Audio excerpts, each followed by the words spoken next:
Stage 3 is the most advanced version of the burpee that you can do, and instead of just jumping back into the plank, once you get to that stage, you're doing a push-up, jumping back in and then jumping up. So it becomes more taxing on the upper body as well, as you're bringing a more strength exercise, which is obviously the push-up. And if you can't do a full push-up from your toes, then I wouldn't recommend actually doing the burpee from your knees, because you're really not going to get the full benefit of the exercise. Because remember, the burpee is also about endurance, agility, coordination, and if you're still working on all those things, you don't want to disrupt the flow by jumping back onto your feet and then going down onto your knees to do a push-up, because then you still have to get onto your feet again before you jump back in.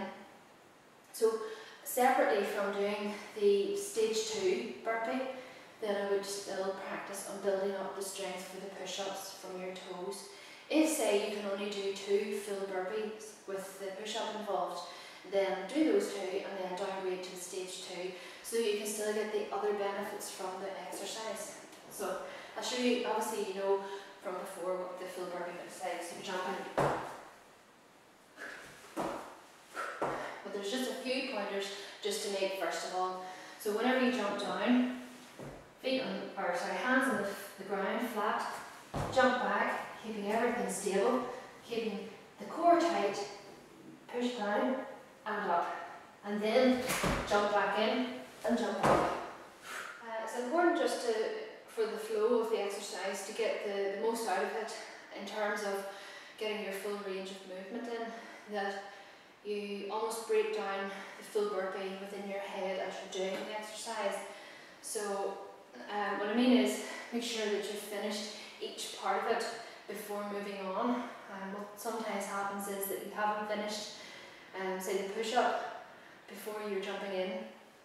So if you really concentrate on each stage within the full burpee, so you're squatting down, remember your stage 1, you're jumping back.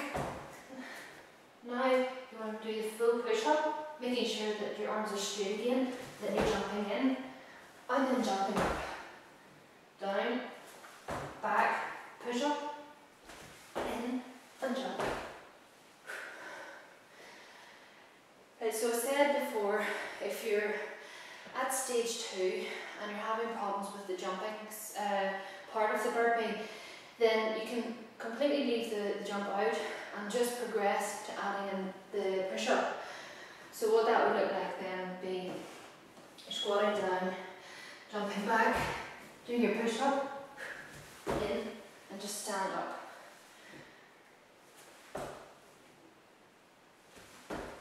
And up. So you're still getting the benefit of the push-up and the strength side of it, but you're not overtaxing the knees. This is obviously important if you're overweight, for example, or you are having knee problems, because jumping doesn't agree with everyone, and you know, it's a landing technique, yes, and maybe your flooring and things that you need to consider, but if you are having problems, then just stop doing it and maybe just progress to the push-up. You're still going to have an excellent exercise, and the jump only is to do more explosive movement. You're still going to get the heart rate elevated, you're still going to be working the core into the chest, shoulders, triceps, and with the squatting, yes, you're still going to be working the legs, but just not as powerfully as you would if you were adding the jump. You're better off at the end of the day doing what you can than trying to push things too far and hurt yourself in the process.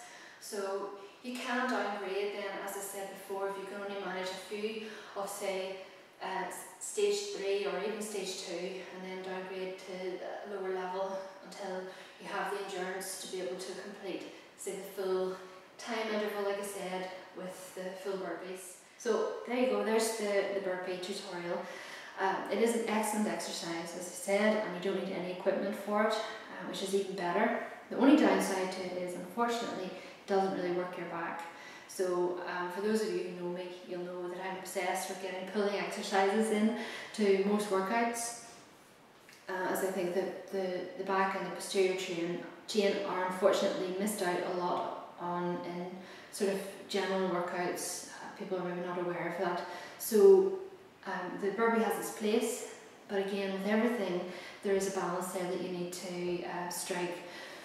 Anyway, for full details of this tutorial, come to my blog, myomitv.com, and I'll be back soon with more.